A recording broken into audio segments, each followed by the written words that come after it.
बदन मेरा मिट्टी का, सांसें यहाँ उधार हैं, घमंड करूँ तो किस बात का, यहाँ हम सब किराएदार हैं। आज एक छोटी सी कहानी सुनाने जा रही हूँ और ये कहानी जो है एक गुरु और शिष्य की है।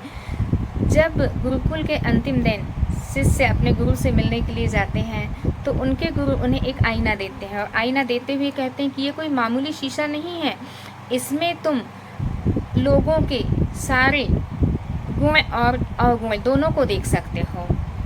तो शिष्य बहुत ही प्रसन्न होते हैं, बोलते हैं चलो ये तो कोई मामूली शीशा है नहीं, और उसे हाथ में लिए हुए जब जाने लगते हैं तो शिष्य सोचते हैं कि क्यों ना मैं सबसे पहले गुरु पे ही ट्राई करूं। यानी वो सबसे पहले सोचते कि मैं अपने गुरुजी में ही देख लूँ ना कि इनमें क्या अच्छाइयाँ हैं करके। जैसे ही वो शीशा गुरुजी तरफ घुमाते हैं तो देखते कि गुरुजी में तो कुछ अच्छाइयाँ नज़र ही नहीं आ रही। गुरुजी में तो सिर्फ बुराइयाँ ही बुराइयाँ दिखाई दे रही। काम, क्रोध, लोभ, मद, मोह सभी चीज़ों से तो गुरुजी भरे हुए हैं। भाई मैंने जिनके पास शिक्षा ली वे गुरु ही ठीक नहीं है। फिर बहुत दुखी मन से वहाँ से शिष्य चले जाते हैं।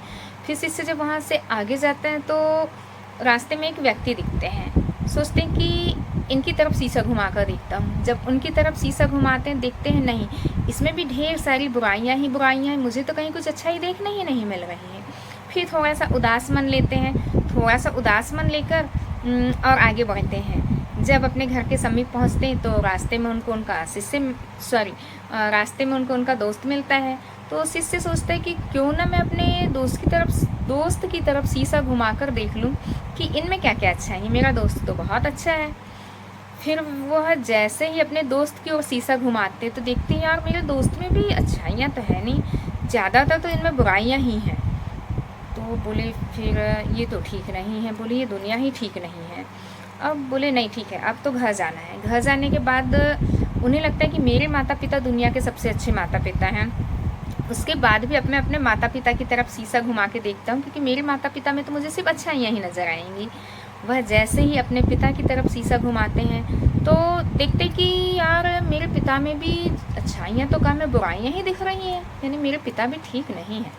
उसके बाद सोचते कि चलो अब मैं अपनी माँ की ओर शीशा घुमाता हूँ। जब वो अपनी माँ की ओर शीशा घुमाते तो देखते हैं कि माँ में भी ज़्यादा कुछ अच्छाइयाँ नज़र नहीं आ रही, माँ में भी सिर्फ बुराइयाँ ही बुराइयाँ हैं।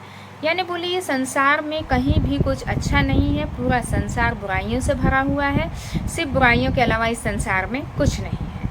और वह बहुत ही दुखी मन से गुरुकुल जाते हैं दूसरे दिन वापस। और शिष्य गुरुकुल जाते हैं और गुरुजी को शीशा दिखाते हुए कहते हैं गुरुजी आपने ये कैसा शीशा दिया है, देखिए ना सिर्फ सारी दुनिया बेकार है। इस शीशे ने मुझे दुनिया का सत्य बता दिया, मेरे सामने दुनिया का सत्य आ गया है कि भाई ये दुनिया ठीक नहीं है, अच्छी नहीं है, ये अच्छे लोगों के रहने लायक नहीं है, क्योंकि इसमें तो सिर्फ बुराइयां ही बुराइयां हैं। गुरुजी मुस्कुराते हैं और मुस्कुराते हुए शिष्य से कहते हैं, बोले ये आईना, ये जो शीशा है, ये मैंने तुम्हें दूसरों की तरफ करके देखने के लिए नहीं दिया था कि तुम इसमें जगत में बुराइयां ढूंढते फिरो।